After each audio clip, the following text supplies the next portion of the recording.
Maayong buntag, ani nga na po ang atong recipe karong buntaga. So nagtadtad ay mi diri og puso ng saging nga gikan pa jud ni sa bukid nga dala ni mama kagabi. So mao na naka-decide mi karong pamahaw amo ni siyang buhaton og sudan kay maora man gud ang madali-dali namo dinhi sa bukid.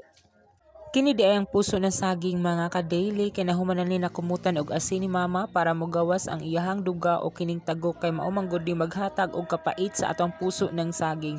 Og pagkahuman dayon gibuakan dayon nako diha og itlog, duha na sila ka buok nga itlog mga ka-daily aron pud lami pod ang ato ang puso ng saging.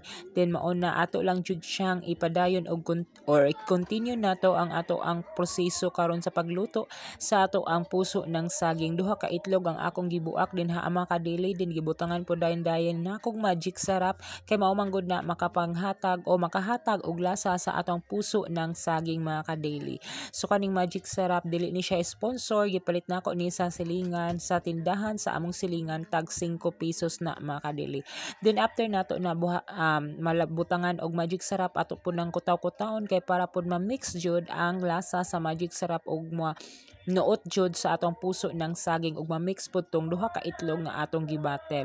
Then ato lang jud nang ingon anaon hantod na mahuman mga ka-daily, dili jud nato lungan ug dili jud na siya ma-mix tanan mga ka-daily kay para pud pantay pud ang iyahang lasa, kay dili lang diha ang dapita nga naay lasa kun dili tanan jud dapat pantay jud ang lasa sa atong puso ng saging before nato siya prituhon. Then after that nahuman na nato mix na siya mga ka-daily, butangan na pud nato ni siyang harina 1/4 ni nga harina akong gipalit mga ka-daily. It's only 20 pesos sa among silingan nga tindahan mga ka-daily. Kanindot man po siya butangan jud og harina kay para crispy pud siya kanon og laut jud siya or maprito jud siya or basta lami jud ni siya mga ka-daily. Kung kamo mga ka-daily pwede po ninyo ni ibutangan og kanang crispy mix mga ka-daily good nga ginagamit ninyo pag crispy sa mga paas sa mga manok niyo. Wala man tay paas sa manok, mao na po ni atong gibuhat mga ka-daily puso ng saging. Ato jud ni siyang paninduton mga ka-daily kay lami na jud ni para sa amo ang mga ka-daily. So nakakaon ba mo og puso ng saging mga ka-daily? Kung wala pa mga ka-daily, buhatanin ninyo sa inyong panimalay aron na amoy sudan kung wala moy sudan mga ka-daily. Then after nato mabutangan og harina mga ka-daily, of course ato po na siyang i-mix mga ka-daily kay para pod ang harina mabutangan pud tong nasa ilalo mga ka-daily kay kun dili man gud nimo i-mix na tendency nga dili jud na siya mo crispy mga ka-daily.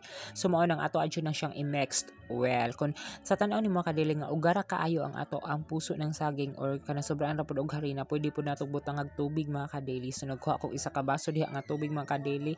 Ako siyang gibutangan kay para pod nindot pod siya o dali lang pod siya ma-mix mga ka-daily. Then after that mga ka-daily, pwede na nato siyang itak-ang unyang taod-taod mga ka-daily. Pag nahuman na nato siya og mix ang tanan, then magbutang pud ta diri mga ka-daily og gamay nga asin mga ka-daily kay dili man good enough ang kanang magic sarap lang mga ka-daily kay daghan-daghan man pud ni ang ato ang puso ng saging mga ka-daily. So mao nang magbutang pud ta diri og asin nga small amount only mga ka-daily. So kana ako ang recipe for today's mga ka-daily. Follow for more.